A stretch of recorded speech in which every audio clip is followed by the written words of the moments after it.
Hello friends, welcome to the UPSC analyser. तो आज हम 28 दिसंबर का इंडियन एक्सप्रेस डिस्कस करेंगे। आई नो आज का न्यूज़पेपर अपलोड होने में थोड़ा लेट हो गया है, पार्डन मी फॉर दैट। तो अब हम आज की न्यूज़ एनालिसिस स्टार्ट करते हैं। यहाँ पर बात की गई है मिशनरीज़ ऑफ चैरिटी की। तो मिशनरीज़ ऑफ चैरिटी को यहाँ पर मदर टेरेसा ने इस्टेब्लिश किया था 1950 में, और इसके अलावा यहाँ पर मदर टेरेसा को नोबेल पीस प्राइज़ भी मिला है 1979 में for bringing help to suffering humanity. तो यहाँ पर जो मिशनरीज़ ऑफ चैरिटी है ये यहाँ पर मदर टेरेसा ने इस्टेब्लिश किया था। बाकी FCRA के प्रोविजंस हम पहले पढ़ चुके हैं। नेक्स्ट न्यूज़ पर हम चलते हैं। 5G को रोल आउट किया जाएगा, लेकिन पहले मेजर सिटीज़ में किया जाएगा। अब इसका क्या रीज़न है वो हम एक्सप्लेन पेज पर डिस्कस करेंगे। सेकंड पेज पर यहाँ पर कोई भी इंपॉर्टेंट न्यूज़ नहीं है। आगे चलते हैं। OBC quota in local polls, centre says SC intervention will lead to prejudice.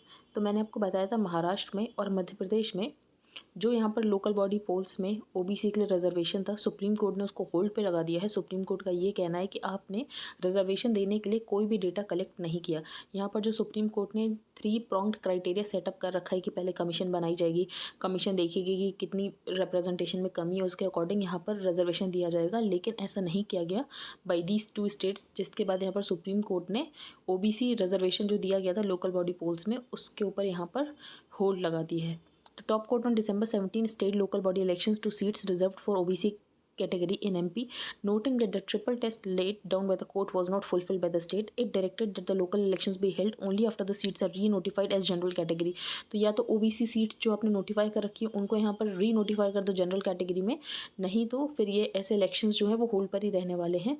तो बेसिकली सेंटर ने यही बोला है कि SC ने जो इंटरवेंशन किया उसकी वजह से यहाँ पर प्रेजुडिस हो सकता है। आगे चलते हैं। बाकी ये मैटर आगे, अब ये जो स्टेट्स हैं इनको एक कमीशन सेटअप करनी पड़ेगी, फिर कमीशन देखेगा कि OBC की कितने रिप्रेजेंटेशन कम है, उसके अकॉर्डिंग यहाँ पर रिजर्वेशन दिया जाएगा। JDU Rajya Sabha MP Mahendra Prasad, better known as king Mahindra, hardly came off as a practising politician. तो इनकी यहाँ पर डेथ हो गई, महेंद्र प्रसाद, जिनको यहाँ पर किंग महिंद्र के नाम से भी जाना जाता था। विक्रम मिस्री ये होने वाले हैं next deputy national security adviser. तो Vikram Misri who was India's envoy to China for almost 3 years till early this month has been named the next deputy national security adviser. और ये किसको सक्सीड करेंगे? तो ये सक्सीड करेंगे पंकज सरन। अब यहाँ पर जो गल्फ़ में हमारे यहाँ से वर्कर्स जाते हैं उनकी स्किल्स को अपग्रेड करने के लिए एक प्रोग्राम है। तो in a bid to keep Indian workers relevant in the job market of Gulf nations, the government is launching a programme to upskill and reskill overseas worker under the new programme dubbed Tejas. तो इसको तेजस नाम दिया गया है। और training in Emirati job and skills, the government has partnered with leading employers in the UAE to train, certify and place 10,000 Indian workers in a year. और यहाँ पर टोटल गल्फ कोऑपरेशन काउंसिल में लगभग यहाँ पर 1 लाख वर्कर्स को इधर उधर एम्प्लॉय किया जाएगा। तो यहाँ पर तेजस इस स्कीम का नाम रखा गया, इस प्रोग्राम का नाम तेजस रखा गया, training in एमिरात jobs and skills. तो यहाँ पर जो भी एम्प्लॉयर्स होंगे, लीडिंग एम्प्लॉयर्स होंगे UAE में, उनके साथ मिलकर कोलैबोरेशन में यहाँ पर स्किल दी जाएगी। To train, certify and place 10,000 Indian workers in a year and 1 lakh across the GCC। आगे चलते हैं। अब यहाँ पर नीति आयोग ने हेल्थ इंडेक्स निकाला है। तो हेल्दी स्टेट्स प्रोग्रेसिव इंडिया, तो ये रिपोर्ट है नीति आयोग की, जिसमें यहाँ पर टॉप किया है केरला ने और यहाँ पर बॉटम में है UP। तो Kerala remained the best performing state in health indicators for a 4th consecutive time according to an index released on Monday, which also ranked Uttar Pradesh at the bottom of the rankings, although the state also saw the most progress. अब यहाँ पर जो report निकालता है नीति आयोग, तो पहले आपको ये फैक्ट पता होना चाहिए, जो healthy states progressive India report है ये यहाँ पर नीति आयोग निकालता है यूनियन हेल्थ मिनिस्ट्री के साथ एंड द वर्ल्ड बैंक। तो यहाँ पर NITI Aayog, union health ministry and the world bank, इन्होंने 4th एडिशन रिलीज़ किया है फॉर 2019-20, जिसमें यहाँ पर 19 लार्ज स्टेट्स और 8 स्मॉल स्टेट्स और 7 यूनियन टेरिटरीज़ को सर्वे किया गया था। तो बेसिकली यहाँ पर डिवाइड कर दिया गया था लार्ज स्टेट, स्मॉल स्टेट्स और यूनियन टेरिटरीज़ में। वेस्ट बंगाल को इंक्लूड नहीं किया गया क्योंकि वेस्ट बंगाल ने डेटा नहीं यहाँ पर सबमिट किया था। तो it did not include West Bengal and Ladakh due to unavailability of adequate data. तो यहाँ पर लद्दाख को भी इंक्लूड नहीं किया गया और यहाँ पर वेस्ट बंगाल को भी यहाँ पर इंक्लूड नहीं किया गया। लार्ज स्टेट्स में केरला और and Tamil Nadu top the list and Telangana emerged strong on the 3rd position. बाकी यहाँ पर जो उत्तर प्रदेश है वो यहाँ पर बॉटम मोस्ट में है। सर्वे ने रैंक किया स्टेट्स को on various indicators such as neonatal mortality rate, under 5 mortality rate, sex ratio at birth, maternal mortality rate, modern contraception prevalence rate, full immunisation coverage, antenatal care, identification and cure of TB। आगे चलते हैं। Ponds and forest shown as farmland, Odisha seeks satellite solution to find genuine paddy cultivators। अब यहाँ पर ओडिशा ने शुरू किया था आधार लिंक्ड ऑनलाइन टोकन सिस्टम 2020 में। अब इसमें क्या था, जो फार्मर्स हैं वो बेसिकली टोकन ले लेते हैं और टोकन लेने के बाद वो अपना पैडी प्रोक्योरमेंट सेंटर में जाकर बेच देते हैं एट एमएसपी। तो after getting a token the farmer is given a month to sell paddy at a procurement centre at MSP, और उनको यहाँ पर लगभग 1 महीने का समय दिया जाता है। अब ये जो टोकन सिस्टम यहाँ पर ओडिशा लेकर आया, इसका इस्तेमाल कुछ फेक फार्मर्स ने किया। बेसिकली वो फार्मर्स नहीं है, लेकिन उन्होंने ऐसा दिखा दिया कि वो फार्मर्स हैं और उन्होंने भी इस टोकन को यूज़ किया। तो many registrations are remove due to document discrepancies but thought remote sensing the state plans to weed out those who have provided false land records. तो अब जिन्होंने भी फॉल्स लैंड रिकॉर्ड्स यहाँ पर दिए, और जब एक्चुअली देखा गया तो वहाँ पर कोई लैंड था ही नहीं, वो एक्चुअली कल्टिवेटर्स थे ही नहीं, बस वहाँ पर कोई फॉरेस्ट एरिया था या तो वहाँ पर पॉन्ड्स था, और उन्होंने ऐसा दिखा दिया था कि वो यहाँ पर फार्मर्स हैं। तो अब इसके लिए यहाँ पर जो ओडिशा गवर्नमेंट है वो यहाँ पर ओडिशा स्पेस एप्लीकेशन सेंटर का यूज़ करेगी। तो government has roped in the Odisha space application centre state body for space tech applications to map the crop areas through satellite. तो यहाँ पर सैटेलाइट से क्रॉप एरिया को मैप किया जाएगा कि कहाँ पर एक्चुअली कल्टिवेशन हो रही है, और अगर कहीं पर कल्टिवेशन नहीं हो रही है और किसी फार्मर ने क्लेम किया कि वो वहाँ पर लैंड को कल्टिवेट करता है, तो इससे जो फेक फार्मर्स उनको यहाँ पर वीड आउट किया जा सकता है। आगे चलते हैं, वेलकम आउटरीच। तो कल मैंने आपको बताया था कि यूनियन गवर्नमेंट ने एक पैनल बनाया है ये देखने के लिए कि आफ्सपा को नागालैंड से रिपील कर देना चाहिए, नहीं करना चाहिए। तो centre's decision to constitute a panel to consider withdrawal of the armed forces special powers act from Nagaland is a step in the right direction. तो यहाँ पर जब भी ऑटंग डिस्ट्रिक्ट में ये पूरा इंसिडेंट हुआ, मॉन डिस्ट्रिक्ट में एक पूरा इंसिडेंट हुआ, उसके बाद यहाँ पर यूनियन गवर्नमेंट ने डिसीजन लिया है। In Nagaland like in most parts of the north east and Jammu and Kashmir the act is seen to provide immunity. तो बेसिकली यहाँ पर जो सिक्योरिटी ऑपरेशन होते हैं उसमें इम्यूनिटी प्रोवाइड करने के लिए सिक्योरिटी पर्सनल को यहाँ पर आफ्सपा लगाया जाता है।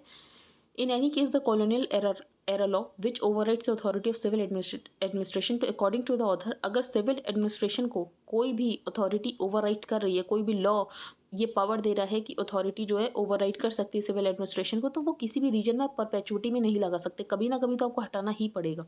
इंसर्जेंसी नागालैंड, जो इंसर्जेंसी नागालैंड में वो बहुत पुरानी, देश आज़ाद हुआ था उससे पहले से इंसर्जेंसी चल रही है नागालैंड में। The army was interested with the task of securing peace against insurgents with basis across the international border in Myanmar.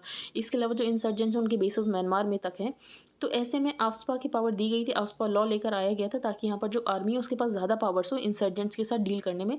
लेकिन परपेचुटी में किसी भी लॉ को लगाना ठीक नहीं है, इसीलिए इसका डिसीजन लिया जाएगा कि विड्रॉल करना चाहिए, नहीं करना चाहिए। तो सब्सिक्वेंटली 2015 में एक एग्रीमेंट भी हुआ था, लेकिन एग्रीमेंट जो है वो अभी होल्ड पर आ गया है, क्योंकि यहाँ पर जो नागाज हैं वो यहाँ पर सॉवर्निटी की बात कर रहे हैं, लेकिन जो सेंट्रल गवर्नमेंट उसका ये कहना है कि यहाँ पर सॉवर्निटी का तो क्वेश्चन होता ही नहीं है।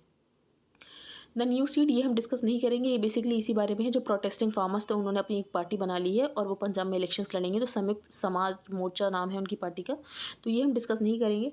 डेसमंड एम टूटू के बारे में हमने डिस्कस किया था कि उनके यहाँ पर डेथ हो गई है और उन्होंने एंटी अपार्थाइड स्ट्रगल में बहुत इंपॉर्टेंट रोल प्ले किया था।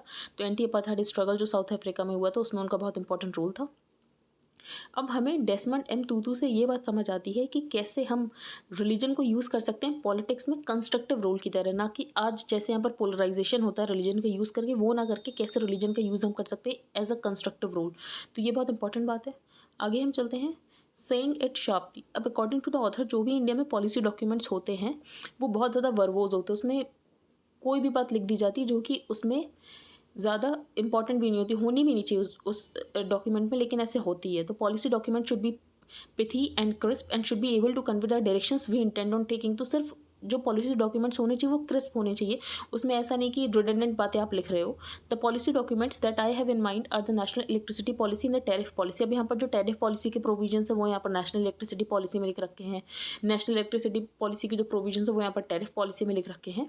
तो both the NEP and the TP emanate from section 3 of the electricity act 2003 and are formulated after consulting the central electricity authority and the state authorities. अब let's deal with the TP first. अब जो tariff policy है, अब यहाँ पर अगर preamble देखें EA 2003 का, तो वो कंपटीशन की बात करता है, लेकिन कंपटीशन के जो प्रोविजंस है वो यहाँ पर TP में मेंशन किए गए हैं। तो let's deal with the tariff policy first. तो यहाँ पर हमें ये दिख रहा है कि प्रीएम्बल में किसी में कुछ और लिखा, उसके प्रोविजन किसी और पॉलिसी में आपने इंक्लूड कर रखे हैं। तो turning to the NEP, the first thing which comes to mind it is should the NTP and NEP continue as 2 separate policies. तो क्या टैरिफ पॉलिसी और इलेक्ट्रिसिटी पॉलिसी अलग होनी चाहिए, दोनों को यहाँ पर मिंगल कर देना चाहिए। तो अकॉर्डिंग टू द ऑथर दोनों को मिंगल कर देना चाहिए, क्योंकि ये जो दोनों हैं वो अपनी पावर एक ही एक्ट से विड्रॉ कर रहे हैं। तो the answer is no and it is precisely for this reason that we find intermingling of objectives in both policy state components, इसीलिए यहाँ पर दोनों को सेग्रीगेट करने की ज़रूरत नहीं, दोनों को मिंगल कर देना चाहिए। तो वाइडर टॉपिक ये है कि जो पॉलिसी होनी चाहिए वो क्रिस्प होनी चाहिए, इतनी ज़्यादा वर्बोस नहीं होनी चाहिए, उसमें ऐसे बेकार की बातें नहीं लिखी होनी चाहिए, जो यहाँ पर ज़रूरत है टू द पॉइंट बातें लिखी होनी चाहिए। आगे चलते हैं, ये हम डिस्कस नहीं करेंगे, इंडिया पाकिस्तान रिलेशंस के बारे में है कि इंडिया पाकिस्तान रिलेशंस को कैसे ठीक किया जा सकता है, अभी तक वो रिलेशंस कैसे रहे हैं, ये हम डिस्कस नहीं करेंगे। हम ये डिस्कस करेंगे the cash crunch in states. अगर हम देखें जो फिस्कल डेफिसिट है 22 स्टेट गवर्नमेंट्स का, उनका जो फिस्कल डेटा अवेलेबल है उससे ये पता चल रहा है कि widen to ₹3.2 trillion in the first 7 months of this year. अगर प्री कोविड लेवल पर देखें तो 2.3 ट्रिलियन था और अभी हो चुका है 3.2 ट्रिलियन। तो यहाँ पर हमें बहुत ज़्यादा इंक्रीज़ देखने को मिला है। अभी रीज़न क्या है, तो रीज़न ये है, एक तो जीएसटी कॉम्पनसेशन में उनको पैसा नहीं मिल पाया। तो reason is straightforward, till 2019-20 the entire GST compensation was financed by the cess collection. तो 2019-20 तक तो इतना सेस कलेक्शन हो जाता था कि यहाँ पर स्टेट गवर्नमेंट को दिया जा सके, लेकिन जब पैंडेमिक का ईयर था तो इतना सेस कलेक्शन हुआ ही नहीं, इसीलिए यहाँ पर स्टेट गवर्नमेंट ने लोन प्रोवाइड करा दिए।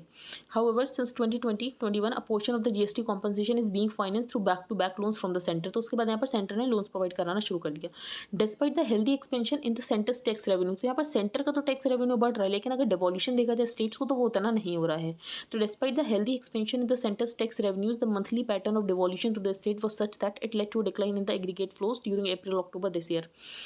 After releasing the entire ₹1.6 trillion back to back GST compensation, तो यहाँ पर जीएसटी कॉम्पनसेशन लोन की फॉर्म में प्रोवाइड किया गया टू द स्टेट्स। तो यहाँ पर 170 बिलियन जीएसटी कॉम्पनसेशन ग्रांट की फॉर्म में प्रोवाइड किया गया टू द स्टेट्स।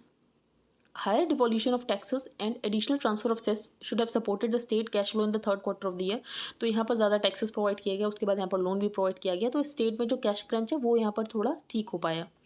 इसके बाद जो स्टेट्स हैं वो यहाँ पर वेज एंड मीन्स एडवांसेस का भी यूज़ कर रहे हैं, और अकॉर्डिंग टू द ऑथर यहाँ पर स्टेट्स को वेज एंड मीन्स एडवांसेस का यूज़ करना भी चाहिए, क्योंकि वेज एंड मीन्स एडवांसेस का यूज़ करके जो स्टेट है उनको यहाँ पर रेपो रेट के ऊपर लोन मिल जाता है। तो ऐसा तो आप यूज़ कर ही सकते हो, अगर आपको रेपो रेट इतने सस्ते के ऊपर लोन मिल रहा है।